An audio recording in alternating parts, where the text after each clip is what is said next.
Ever heard of a guy throwing parties? Like lavish parties, fueled by U.S. Navy funds. Sounds more like a movie plot than real life. It gets crazier. This guy's also trading classified information for luxury hotel stays and even, services you wouldn't expect. I'm intrigued. Tell me more. This is the world of Leonard Glenn Francis, or as most people know him, Fat Leonard. But in this deep dive, we're going to, try to figure him out. Visionary entrepreneur. Or just a master manipulator. Exactly. Was he just lining his pockets, or did he really believe in what he was doing? To untangle this mess, we've got a lot to work with. Court documents, news articles going way back. And to get a sense of how the public felt, we even dug into some pretty opinionated social media commentary. Should be interesting. So, who is this Fat Leonard character anyway? How did he pull off such a huge scandal in the U.S. military? Well, Leonard Francis is a Malaysian businessman, ran a company called Glenn Defense Marine Asia, or GDMA. GDMA. Okay. For decades, his company had contracts with the Navy, providing, all sorts of essential services to U.S. Navy ships all over the Asia-Pacific. Decades, huh? I mean, that's not just some fly-by-night operation. That suggests a real level of trust. And that's exactly what he cultivated, trust. Francis was, he was known for his, let's say, his outgoing personality. Charisma. Yeah, charisma. And he was incredibly generous, like lavish parties, showering Navy officials with gifts. He really knew how to make people feel obligated to him. Sounds strategic, like a long con.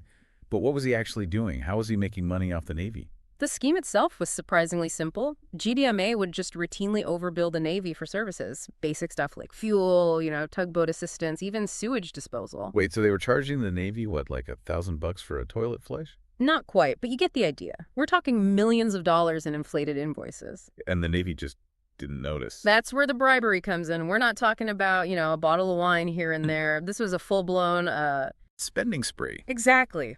Luxury trips, fancy hotels, gourmet meals, top-shelf liquor, you name it, he provided it. Okay, but how extravagant are we talking? What kind of gifts are we talking about? Think designer handbags, luxury watches, the finest Kobe beef, Cuban cigars, you name it. Oh, and there was a lot of top-shelf alcohol involved, like Right. reports of him emptying entire hotel wine cellars. Wow. So he was giving them a taste of the high life, making it hard to say no to his requests, I imagine. It worked, that's for sure. A lot of Navy personnel got caught up in this, from, lower-ranking officers All the way up to all the way up to admirals. admiral. So this wasn't just about, like, winning contracts. This was about influencing decisions at the highest levels of the Navy. Absolutely. He was buying information, influence. These officers were giving him classified data, steering contracts his way, and advocating for GDMA within the Navy. It was a web of corruption that, it went pretty high up. So how did this whole thing finally come crashing down? Well, eventually the Naval Criminal Investigative Service, the NCIS, got wind of what was happening. They launched a pretty big investigation, gathering evidence for, 3 years. And then They set a trap. a trap. They fed him false information, made him think the investigation was closed. Then they invited him to San Diego. He thought it was a routine business meeting. But it wasn't. Nope. They arrested him in his hotel room, surrounded by all the luxury he used to grease the wheels, so to speak. So poetic justice. Who can say that? He was charged with bribery and fraud. After a couple years, he pleaded guilty, admitted to the whole scheme in 2015. Case closed, right. Justice served. Well, not quite. The story takes a pretty wild turn from there. Hold on, you're saying this is where things get really interesting. It does. You see, in 2022, while Francis was under house arrest awaiting sentencing, he made a run for it. He escaped. He did. First, he fled to Mexico, then Cuba. And then, believe it or not, he ended up in Venezuela asking for asylum. Asylum. A convicted criminal. Yeah. Bold move. It was a gamble, for sure. Didn't pay off, though. He was caught in Venezuela and extradited back to the U.S. in December of last year. So they got him in the end. What was the final verdict? Did he spend the rest of his life in prison? He was sentenced to 15 years 15 years. for all that. Yep. And he was ordered to pay millions of dollars back to the Navy. Yeah. But a lot of people felt like, given what he did, 15 years wasn't nearly enough. Yeah, I can see why. Some people online are calling it a joke, saying it sends the wrong message about corruption. It's definitely a point of contention.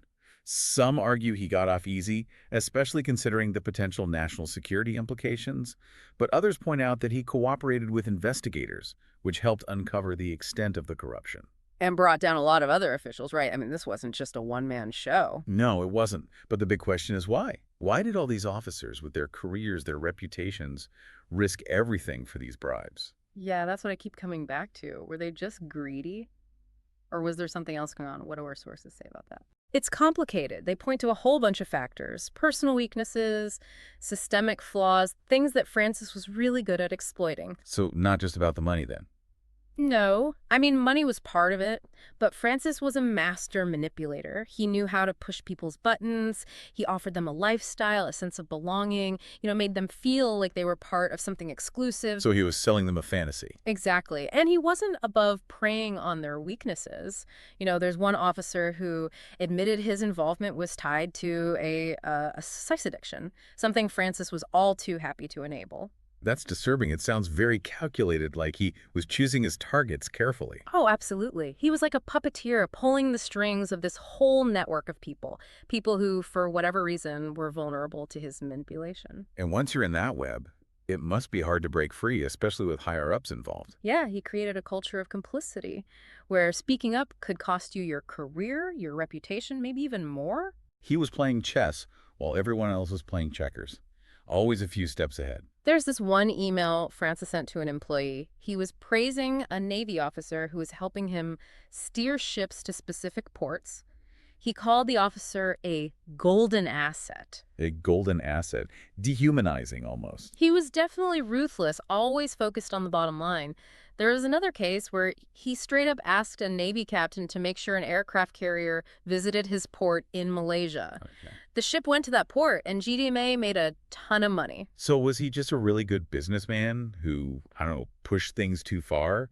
Or was he always a con artist, just really good at hiding it? That's the million-dollar question. He was obviously smart, had a knack for building relationships, understood power dynamics, but he used those skills for, well, let's just say, less than honorable purposes. He played on human desires, status, luxury, acceptance. But the consequences were, well, pretty serious. Absolutely. This whole scandal shook the Navy to its core, damaged its reputation, raised serious questions about national security. Dozens of personnel were convicted. And cost taxpayers a fortune. But I think you mentioned earlier the biggest damage might be the loss of trust within the Navy and between the military and the public. That's right. The Fat Leonard scandal had a lasting impact, showed just how vulnerable the system was, made people question whether the safeguards in place were actually working. I read that the Navy's been trying to prevent future scandals like this. New ethics training, changes to how they handle contracts, more oversight. But is that enough? Can you really stop someone like Francis? It's a tough one. The Navy's trying, but changing the culture of an organization that big, it's going to take time. It's not just about rules, is it? It's about creating a culture where doing the right thing matters, where people aren't afraid to speak up when they see something wrong. Exactly. It's a shift in mindset. Everyone, from the newest recruit to the top brass, needs to understand that integrity is non-negotiable and that there are real consequences for breaking the rules. And that's a lesson that goes way beyond the Navy. I mean, greed, power, taking shortcuts, that's everywhere. It is, and that's what makes the Fat Leonard story so fascinating. It's a reminder that even the most powerful institutions are vulnerable, and that it only takes a few people willing to exploit the system to cause a lot of damage.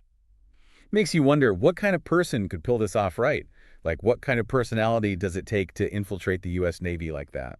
What were we saying before? A master manipulator. He was definitely charismatic. You need that to get people to trust you. But charisma itself isn't a bad thing. It's just a tool, Depends how you use it. So what made Francis different? How did he weaponize charisma, I guess you could say? It was how he combined it with a deep understanding of psychology. Like, he knew exactly how to persuade people, how to influence them. Was he, consciously manipulating people? Or was it more of a natural talent he had? Probably a bit of both. Yeah. Some people just have a knack for it. They can read people, figure out what they want, and then, boom, they use that to get what they need. So like a social chameleon. Changing their personality to fit the situation? Exactly. And Francis was great at that. One minute he's charming, next minute he's intimidating, whatever it took to get his way. Sounds exhausting. But I guess it worked, right? He was playing everyone. He was. And he knew people wanted to feel important, to be part of something exclusive. So those parties, all that luxury, it was all part of the game. Oh, for sure. It wasn't just about having fun. He was making these officers feel like they were part of this inner circle, this world of privilege. But it always came at a price. Because once they accepted his gifts, they owed him, right? That's how it works. Accepting a gift, especially an expensive one, creates a sense of obligation, even if you don't realize it. And Francis was a master at exploiting that. So always giving gifts, doing favors, but then I imagine reminding people what he'd done for them when he needed something. He was subtle about it, wouldn't outright demand things, but he'd drop hints, make suggestions, make it hard to say no. Sneaky. Sounds like he was building real relationships, but at the same time, using them to get what he wanted. That's why people like him are so dangerous. They can be charming, friendly, even likable, but underneath it all, they're just using you. And it's easy to fall for it, right? Because you want to believe the best in people, especially people in positions of power. It's human nature. We want to trust people, but that makes us vulnerable to those who are willing to exploit that trust. And Francis, with his charm, his money, his connections, he created this illusion of trustworthiness, even within a system that's supposed to be resistant to corruption. He was all about appearances, presented himself as a successful businessman, a good friend, someone who was generous. But behind that, he was just taking advantage of the situation. So are we saying he was a con artist all along? Or did he start out with good intentions and just, I don't know, go too far? It's hard to say for sure. Our sources don't paint a clear picture. But what's interesting is that by looking at how he did it, by trying to understand his motivations, we can learn a lot about manipulation and how to avoid it. That's a good point. It's not just about catching the bad guys. It's about learning to spot the warning signs, understanding how people like Francis operate. And hopefully by understanding how he got away with it for so long, we can find ways to protect ourselves and our institutions from those who are just out to use us. That's crucial. It's about building systems that are resistant to this kind of, abuse of power, I guess, where transparency and accountability are actually valued. Exactly. It's got to be more than just talk. Before we get too deep into that, though, I want to come back to the Fat Leonard case specifically. We've talked about his rise, his methods, how he was eventually caught. But what about the aftermath? What kind of impact did this whole thing have on the Navy? Well, the Navy's reputation definitely took a hit. Think about it. Their trust was betrayed, national security was compromised. Yeah, pretty unsettling when you think about it. Someone like that operating within such a critical institution. It definitely exposed some vulnerabilities. People started questioning the systems in place, how effective they really were at preventing this kind of thing. And it wasn't just a couple bad apples, right? We were going to have officers from all different levels of the Navy. Right. It pointed to a larger problem, a culture where maybe some people were turning a blind eye to things, especially when those in charge were benefiting. Which happens everywhere, right? It's not just a Navy problem. Definitely not. Power corrupts, they say. Yeah. And it's easy to get caught up in that, to start making compromises, to prioritize personal gain over doing the right thing. So how do we fix it? How do we create systems, cultures that are less susceptible to this kind of corruption? It's a tough question, but I think it starts with awareness, understanding how manipulation works, being able to spot the red flags. Being more critical, more skeptical, even of people we think we can trust. Exactly. And being willing to speak up, to challenge those in power when they step out of line, even if it means putting yourself at risk. But it can't just be on individuals, right? The systems themselves need to change. Absolutely. We need systems that are transparent, where people are held accountable for their actions, systems that distribute power more fairly, so it's not so easy for one person to take advantage. And a culture where being ethical isn't just expected, it's celebrated. That's the key. We need to shift our priorities, move away from this focus on individual ambition and greed, and start thinking about the greater good. It's a big ask. Yeah. But it's important, right? If we want a society where people can trust each other, where institutions actually serve the people they're supposed to. So much to think about. But let's circle back to Fat Leonard himself. He built this whole empire of corruption, charmed his way into the heart of the U.S. Navy. And in the end, he was a fugitive on the run. Right, until they caught him. And now he's, serving 15 years? Is that justice for a con man like him? Maybe. But even during his sentencing, Francis did something interesting. He expressed remorse, talked about the damage he caused, said he took responsibility. Do you think he meant it? Or was that just, another way to manipulate the situation, trying to get a lighter sentence? Hard to say. I mean, maybe he really was sorry. Maybe he'd finally realized how much damage he'd done, but maybe it was all an act. I guess we'll never know for sure. But regardless, the Fat Leonard story, it's a reminder that charisma can be dangerous, that it's easy to be fooled by someone who's charming and persuasive. It's a good lesson in critical thinking, Yeah. questioning motives, not just taking things at face value, especially when dealing with people who have power. And it shows how important it is to have strong safeguards in place. Systems that actually prevent corruption, that hold people accountable when they abuse their power. Because at the end of the day, the Fat Leonard scandal, it's not just about one guy's greed or about what went wrong in the Navy. It says something about all of us, you know? How easily we can be manipulated, how often we put our own interests ahead of what's right. It's a sobering thought, but an important one. It is. I mean, think about the cost of corruption. The money lost, yeah. But also the damage to reputations, the erosion of trust. People lose faith in the institutions that are supposed to be there to protect them. So, as we wrap up this deep dive, we're left with a lot of questions. Was Leonard Francis a visionary who went astray, or was he always a con man? And can you really separate charisma from manipulation? Or are they two sides of the same coin? More importantly, what can we learn from all of this? How do we stop this from happening again? Big questions, ones we all need to be thinking about, not just in the context of this case, but in our own lives, too. Yeah. I mean, charisma and power, they often go together.